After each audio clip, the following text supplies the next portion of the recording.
السلام عليكم ورحمة الله وبركاته. الحمد لله رب العالمين حمدا كثيرا طيبا مباركا فيه كما يحب ربنا ويرضى، والصلاة والسلام على نبينا وقدوتنا محمد وعلى آله وأصحابه وسلم تسليما كثيرا. أما بعد، ከተማሪዎች ለሚመጡ ጥያቄዎች መልስ የምንሰጥበት ፕሮግራም።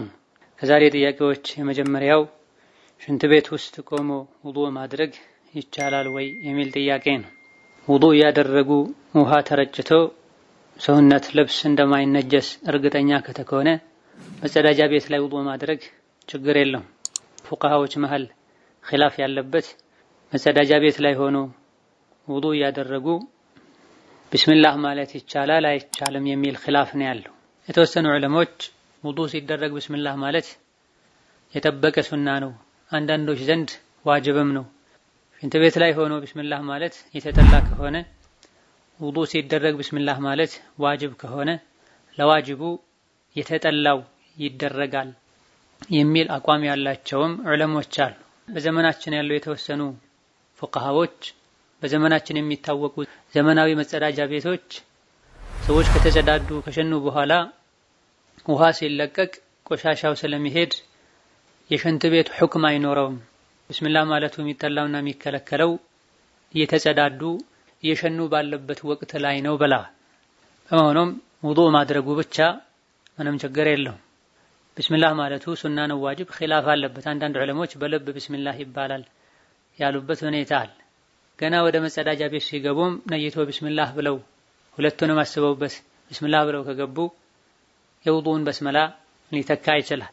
በመሆኑም ሽንት ቤት ውስጥ አስፈላጊ ሆኖ ከተገኘ ውዱእ ማድረግ ይቻላል። ከውዱእ በኋላ የሚባለውን ዝክር ከሽንት ቤት ሲወጡ ማድረጉ ይቻላል። ሌላኛው ጥያቄ የሱብሒ ሱና ሶላትን በወቅቱ ማለትም ፈርዱ ሳይሰግድ አንድ ሰው እየሰገደ መካከለኛ በሚባል ሁኔታ ስጁዱን ቢያረዝመው ችግር አለው ወይ?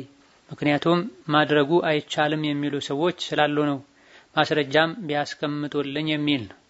የፈጅር ቀብልያን በተመለከተ ከነብዩ ሰለላሁ ዐለይሂ ወሰለም የተገኙ ሱናዎች አሉ። አንደኛው ከፋቲሃ በኋላ የፊተኛው ረክዓ ላይ ቁል ያ አዩሀል ካፊሩን፣ ሁለተኛው ላይ ቁል ሁወላሁ አሐድ ይቀራል። ሁለተኛው ከሱብሒ ቀብልያ ጋር ተያያዡ ሱና ማሳጠሩ ነው። ነብዩ አለይሂ ሰላቱ ወሰላም የሱብሒ ቀብልያን አሳጥረው ይሰግዱ እንደነበረ ባለቤቶቻቸው ተናግረዋል።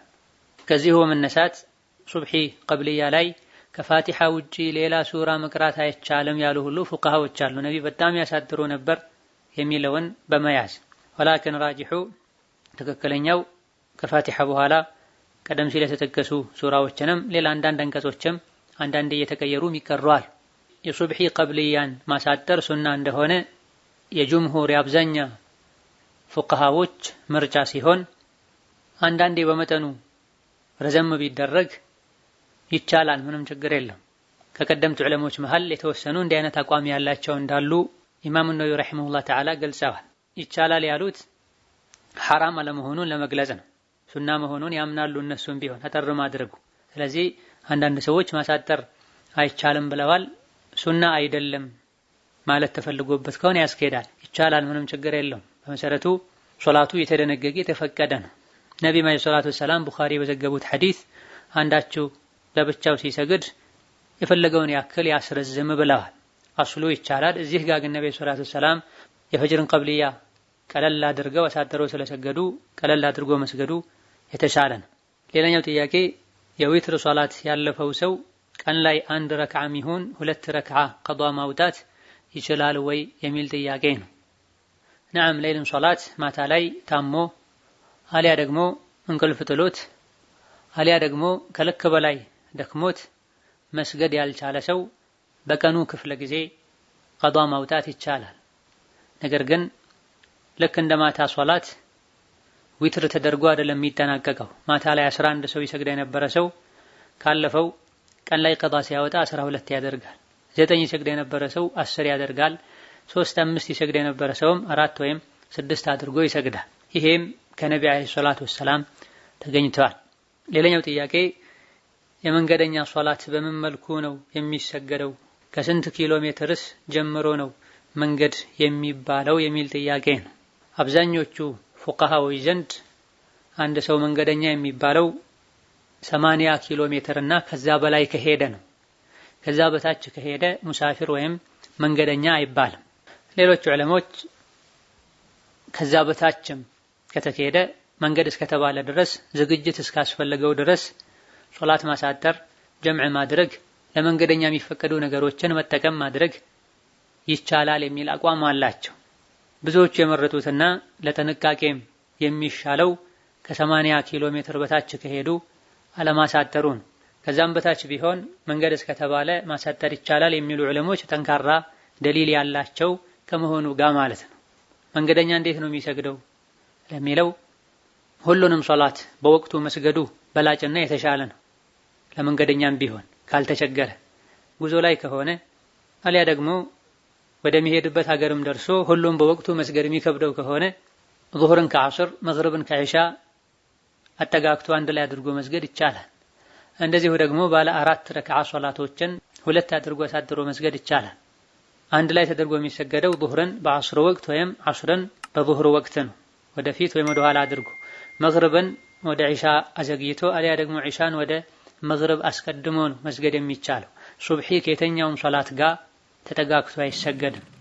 ከዛልክ መግሪብና ሱብሒም መንገደኛ ስለሆኑ ማሳጠር አይቻልም። ይሄም በሁሉም ዑለሞች ስምምነት ነው። ማሳጠሩን በተመለከተ ሱና ነው። መንገደኛ አሳጥሮ ነው መስገድ ያለበት፣ ዋጅብ ነው ሁሉ ያሉ ዑለሞች አሉ። ያኒ መንገደኛ የሆነ ሰው ሞልቶ ከሚሰግድ ዙህርና ዐስርን ዒሻን 2 አድርጎ አሳጥሮ ቢሰግድ የተሻለ ይሆናል። የነብዩ ሱና ይሄ ነው። የአቡበክር፣ የዑመር፣ የዑስማንም ሱና ይሄ ነው።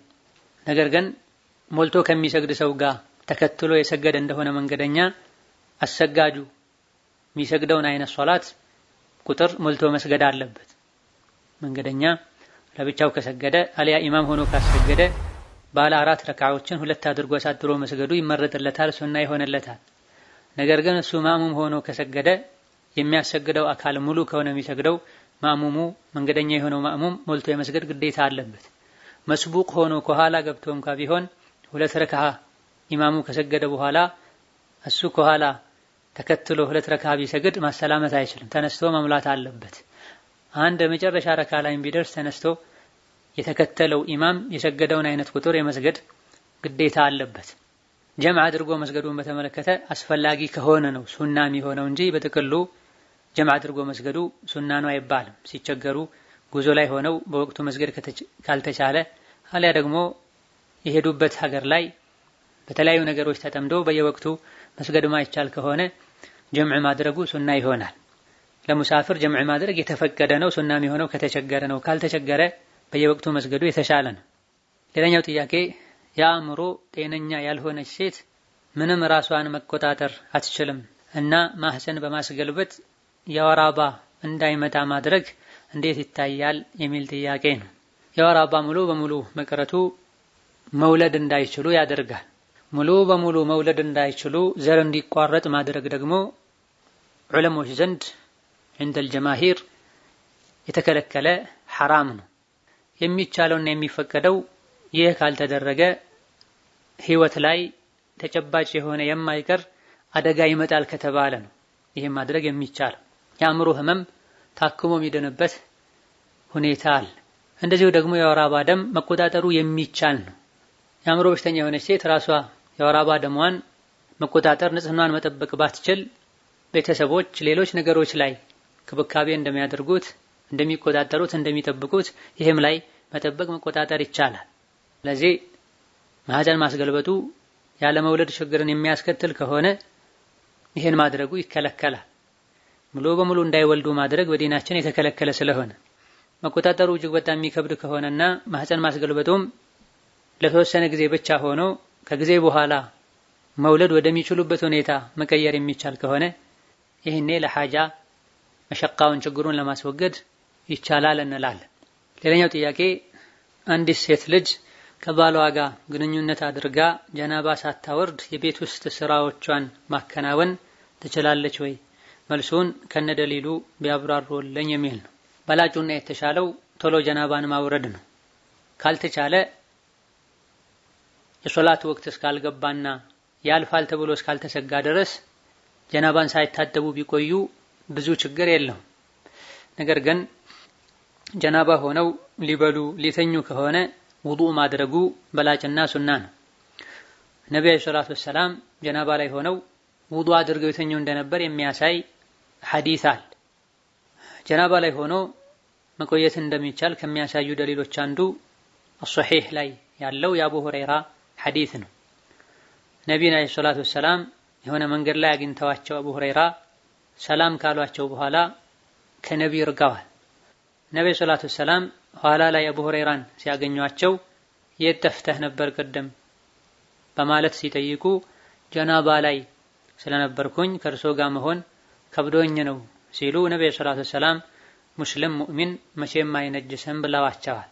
አቡ ሁረይራ ጀናባ ላይ ሆነው መቆየታቸው መንቀሳቀሳቸው ነብዩ ሰለላሁ ዐለይሂ ወሰለም ጀናባ ላይ ሆነህ እንዴት ትንቀሳቀሳለህ አለማለታቸው አስፈላጊ ሆኖ ከተገኘ ሳይታጠቡ መቆየቱ ችግር እንደሌለው ያሳያል። የተኛውንም ስራ ሲሰሩት ዒባዳ እስካልሆነ ድረስ ለምሳሌ ሶላት ከጀናባ ካልጠሩ መስራት አይቻልም አይባልም። ሴት ልጅ ጀናባ ላይ ሆነ ምግብ መስራት አትችልም፣ ቤት ማስተካከል አትችልም አይባልም። ሌላኛ ጥያቄ ረመዳን ላይ ሐይድ መጥቶብኝ ሌላ ጊዜ የሚቆይበትን ያክል ጊዜ ሳይጨርስ አቆመ። እኔም ጾምና ሶላት ጀመርኩኝ። እንደገና ተመልሶ ከሁለት ቀን በኋላ መጣ። ጾምና ሶላቱ እንዴት ይታያል? የሚል ሲቆም የመጥራትን ምልክት አይተሽ ታጥበሽ ከሆነ የሰገድሽው ከዛ በኋላ ድጋሚ ሲመጣ ማቆም ነው። ሌላ ራሱን የቻለ ደም ነው የሚሆነው። የመጥራት ምልክት ሳይታይ በፊት ከነበረ ያቆምሽው በዚህ መሃል የጾምሻቸው ቀኖችን ቀዷ ማውጣቱ ግዴታ ይሆናል። ትክክለኛ የወር አበባ ደም እስካለ ድረስ ጾም ሶላት ይቆማል። የወር አበባ ደሙ ከቆመና ሌላ ጊዜ ሐይድ ሲቆም የሚታየው ምልክትም ከታየ ሌላ ጊዜ ይቆይ የነበረውን ያክል ቀን ባይቆይም ከቆመና የመቆም ምልክት ከታየ ወደ ዒባዳ ወደ ሶላትና መሰል ይከለከሉ ወደ ነበሩ ነገሮች መመለስ ይቻላል። ሌላኛው ጥያቄ እናቴ ትጾማለች ግን አትሰግድም፣ ምንም አታውቅም፣ ከክርስትና ሃይማኖት ነው የመጣችው፣ አማርኛም አታውቅም፣ ይህ እንዴት ይታያል? የሚል ማስተማር ማሳወቅ ነው። ኢስላም ማለት ምን ማለት እንደሆነ አርካነል ኢማን አርካነል እስላምን ማብራራት ነው። ያለ ሶላት ጾም ሌሎችም እንደማይጠቅሙ ማስረዳት ነው። ጥያቄው ላይ ምንም አታውቅም ተብሏል። እኛ የምናውቀውን ያክል እናሳውቃለን። ከኛ በላይ የሆነውን ይበልጥ ወደሚያውቁ ሰዎች እንወስዳለን። ሌላኛው ጥያቄ ሐጅ ላደርግ ነበረ ምንም አላቅም፣ በምን መልኩ ማድረግ እንዳለብኝ ያብራሩልኝ የሚል ነው። መንሀጅ ሳሊኪን የፍቅህ ትምህርት ላይ ኪታቡል ሐጅ የሚል ራሱን የቻለ ክፍል አለ፣ ተከታታይ ትምህርቶች። እንደዚሁ ደግሞ በተለያየ አጋጣሚ የሐጅና ዑምራ አፈጻጸም ተብሎ የተለቀቁ የድምጽ ማብራሪያዎችም አሉ። እንደዚሁ ደግሞ ፈትዋ ላይም ቅርብ ጊዜም ጭምር ስለ ሐጅና ዑምራ በተወሰነ መልኩ ማብራሪያ ተደርጓል። ከሁለት ከሶስት ፈትዋዎች ከሁለት ፈትዋ ቀደም ብሎ በተለቀቁ ፈትዋዎች እንዲህ አይነት ጥያቄዎች ሲላኩም ጥያቄ የሚያሰባስቡ ወንድም እህቶች ሐጅና ዑምራን የሚያብራሩ ኦዲዮችን እንዲህ አይነቱን ጥያቄ ላላኩ ሰዎች በዛው መላኩ የተሻለ ነው። አላህ መልካም ነገር ላይ ያግዛችሁ፣ ኸይር ስራችሁን ይቀበላችሁ። ሐጅ ሰፊ ከመሆኑ አንፃር እነዚህ አጭር የፈትዋ ፕሮግራም ላይ በተደጋጋሚ ማብራራቱ ሰዓት ይሻማል። ሌላኛው ጥያቄ ከሰለምኩ 2 ዓመት ሆኖኛል፣ እናም ዘካ ይወጅብኛል ወይ? ገንዘብ ያስቀመጥኩት ሀገር ነው ባጎቴ በኩል 200,000 ብር አለኝ፣ እንዴት ነው ማድረግ ያለብኝ? አጎቴን ይሰጥልኛል ብዬ አላምነውም፣ ምን ማድረግ አለብኝ? የሚል ነው። ነዓም የሰለመ ሰው ዲነል እስላም ውስጥ የገባ ሰው ሙስሊሞችን የሚመለከቱ ህግጋቶች በሙሉ ይመለከቱታል። ሶላት መስገድ፣ ዘካ ማውጣት፣ ጾም መጾም፣ ሐጅ ማድረግ ሸርጡ መስፈርቱ ከተሟላ ግዴታ ነው። ያንድን ገንዘብ ዘካውን ለማውጣት የግድ ከራሱ መቀነሱ ሸርጥ አይደለም። 200,000 ያለው ሌላ ሀገር ከሆነ ካሉበት ሀገር እጅ ላይ ካለ ብር አንስቶ ዘካ ማውጣት ይቻላል። ዘካ አውጣልኝ ተብሎ የሚወከል ሰው ታማኝ መሆን አለበት። ታማኝ ካልሆነ አውጣልኝ አይባልም። የ200,000 ብር ዘካው 5,000 ነው። ለምስኪኖች፣ ለአቅመ ደካሞች፣ ዕዳ ላለባቸውና መክፈል ላልቻሉ ሰዎች ኢላኺሪሂ ዘካውን መስጠት ይቻላል። ለወላጆች፣ ለልጆች፣ ለወላጆች ወላጅና ለልጅ ልጆች መስጠት አይቻልም። ባለም ለሚስቱ ዘካ መስጠት አይችልም። ሌላኛው ጥያቄ ላገባ ቤተሰብ ሲጠየቅ ኢትዮጵያ ያሉት እሺ ያሉ፣ እዚህ ያሉት አልተስማሙም፣ ግን ልጁም ቤተሰብን አሳምኝ እያለኝ ነፍሴን በነፍሴ አወክያለሁ በይ አለኝ። እኔ ምን እንደሆነ አላውቅም። ልጁን ስጠይቀውም ወላሂ ምንም ማለት አይደለም ሲለኝ አልኩኝ። ከዛም ሚስቴ ነሽ አለኝ። ይህ እንዴት ይታያል የሚል ነው። ይህ በዲን በክብር መጫወት ይባላል። ኒካህ እስላም ላይ ትልቅ ቦታ ያለው ከባድ ውል ነው። ወአኸዝነ ሚንኩም ሚሳቀን ገሊዛ ብሎታል አላህ። ምስክሮች የሚያስፈልጉት ማወጅ የሚያስፈልገው የሁለቱ ስምምነት የሚያስፈልገው የሴት ልጅ ኃላፊ ወልዩዋ የመጣውን ሰው መገምገም ማጣራት የሚያስፈልገው ጉዳይ ነው። ካዋጣ እቀጥላለሁ ካላዋጣ አቆማለሁ ተብሎ መንገድ ዳር ላይ የሆነ ጥላ ስር የሚጀመር ንግድ አይደለም፣ ወይም ደግሞ የመንገድ ላይ ጫወታ አይደለም። ወንዶች አላህን ሊፈሩ አደብ ሊይዙ ነገ በእኔም ላይ ሊደርስ ይችላል ሊሉ ይገባቸዋል። ወልዳ ያሳደግካት ልጅህን ወይም እህትህን መንገድ ላይ አንድ ወንድ አግኝቶ አናግሮ ነፍሴን በነፍሴ አወክያለሁ በይ ብሎ አታሎ ቢወስዳት ምንድነው የሚሰማህ? የሰው ልጅ ተመሳሳይ ጀዛውን ከአኺራ በፊት ዱንያም ላይ እንዲያገኝ ያደርጋል አላህ ተባረከ ወተዓላ። ጅህልና ከሆነ አላዋቂነት ከሆነ መማር ነው። ያወቁ ማጥፋት ከሆነ ደግሞ ግፍን መፍራት ነው። በማታለል የተጀመረ ትዳር ስኬታማ አይሆንም። ያታለለ ከኛ አይደለም ብሏል ነብዩ ሰለላሁ ዐለይሂ ወሰለም። ሴት ልጅ ያለ ወሊ ያለ ወንድ ኃላፊ ኒካህ ማሰር አትችልም። ነብዩ ሰለላሁ ዐለይሂ ወሰለም የተኛውም ያለ ወሊ ያለ ሴቷ ወንድ ኃላፊ እንደዚሁ ያለ ሁለት ምስክሮች የታሰረ ኒካህ ውድቅ ነው ብሏል ነብዩ ሰለላሁ ዐለይሂ ወሰለም። ለሴት ልጅ ኃላፊ ሆኖ የሚድራት ማን እንደሆነ ሸሪዓ ላይ ይታወቃል። የአባቷ አባት፣ ለአካለ መጠን የደረሰ ልጅ ካላት ሸቂቅ ወንድሞቿ፣ በአባት ብቻ የምትገናኛቸው ወንድሞችም፣ የአባቷ ወንድሞች አጎቶቿ፣ እነዚህ ከሌሉ የአባቷ የወንድም ልጆች የአጎት ልጆቿ፣ ከነዚህ መሃል ማንም ከሌለ ወይም ያሉ ያለ በቂ ምክንያት እምቢ ካሉ ሸሪዓ ፍርድ ቤት ያስራል እንጂ ሴት ልጅ ራሷን ወክላ ኒካህ ማሰር አትችልም። ያገባችም ትሆን አግብታ የፈታችም ትሆን ገና ያላገባች። አንዳንድ መዝሀቦች ላይ ደካማ የሆነ የፍቅህ ኺላፍ ቀውል አለ።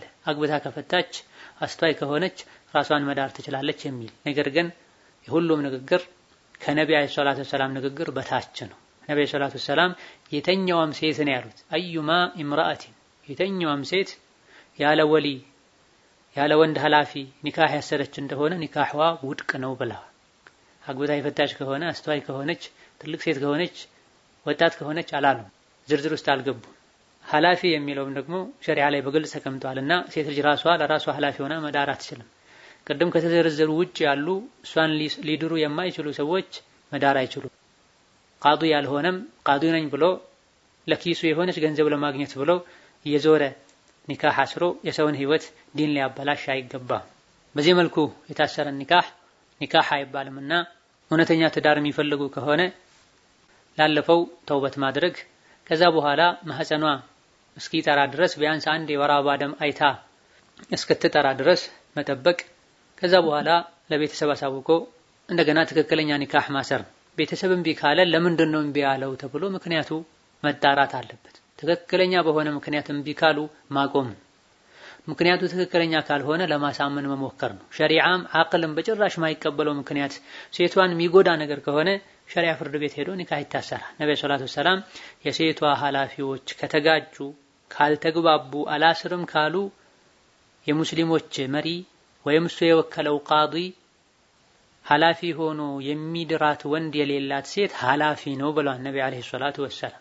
አላህን ማታለል አይቻልም። ራስን ማታለልም ጉዳቱ ለራስ ነው። ሸሪዓውን ከልባችን ልናምንበት በትክክል ልንተገብረው ልንኖር ይገባል እንጂ በዲኑ ያለ ኒካህ ጋብቻ የለም ስለተባለ የውሸት ጋብቻ አመሳስለን ልናስር አይገባም። ሌላኛው ጥያቄ ባለቤቴ ጋር ከ4 ጊዜ በላይ ተፋተናል። ችግር ያለው አይመስለኝም ነበረ በተለያየ ጊዜ ስለሆነ ፍቹ።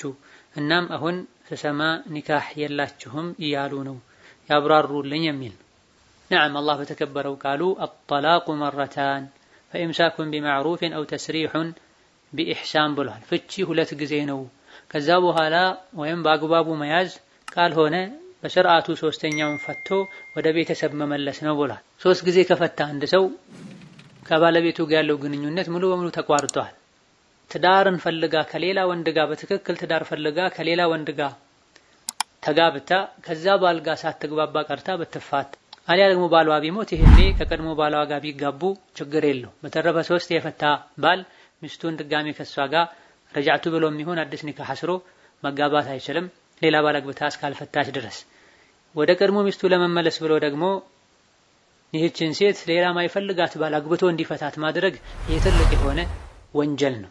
አላህ የረገመውም ሰው ነው ይሄ የሚያደርገው ብሏል ነብዩ ሰለላሁ ዐለይሂ ወሰለም። هذا والله أعلم ለዛሬ በዚህ እናበቃለን። የተቀሩትን ሌላ ጊዜ እንመለሳለን። ወሰላሙ አለይኩም ወራህመቱላህ ወበረካቱ።